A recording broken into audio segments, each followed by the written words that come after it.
ते वचननामा अनेक दिले गेले होते, परंतु त्याची पूर्तता झाली नव्हती. तुम्ही तयारीला लागलाय, आता पक्षाची बैठक होतीये आणि एक अजेंडा फिक्स होतोय. काय कार्यक्रम? हे उद्या विजय संकल्प मेळावा आणि ज्याला मुख्य वक्ते आपले राज्याचे मुख्यमंत्री आदरणीय देवेंद्र फडणवीस साहेब आहेत. या ठिकाणी आवाज मुंबईकरांचा संकल्प भाजपचा अशा प्रकारची एक कॅम्पेन आम्ही लॉन्च करतोय की मुंबईकरांपर्यंत जाऊन आपल्या स्वप्नातली मुंबई कशी असली पाहिजे, त्या मुंबईच्या शहराच्या विकासाकरता सूचना हे आम्ही मागवतोय. भारतीय जनता पार्टीचा प्रत्येक कार्यकर्ता मुंबईकरांच्या दरवाजावरती जाईल आणि त्या सूचना जमा करेल आणि त्याच्यातनं भारतीय जनता पार्टीचा जाहीरनामा तयार होईल, जेणेकरून येणाऱ्या काळामध्ये मोदीजींच्या व्हिजननुसार आणि देवेंद्रजींच्या मार्गदर्शनाखाली काम करणारा मुंबईचा महापौर, मुंबईचा विकास आणि मुंबईची सुरक्षा हे दोन्ही मुद्दे आम्ही घेऊन पुढे चाललो आहोत. मधल्या काळामध्ये ते वचननामा देण्याची पद्धत थोडी बंद झाली होती. तुम्ही परत सुरू कराल म्हणजे मुंबईमध्ये?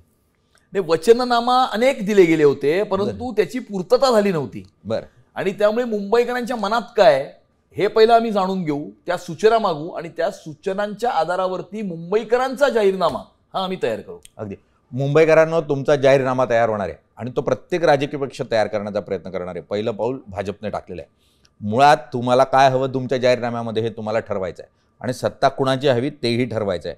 विकासाला मत द्यायचं, वादाला मत द्यायचं, धर्माला मत द्यायचं हा तुमचा निर्णय आहे, पण परिणामही त्याचे तुमच्यावरच असणार आहे, तुमच्या जगण्यावर असणार आहेत आणि रेल्वेत मरणही तुमचंच असणार आहे. त्यामुळे निर्णय तुम्ही घ्यायचा.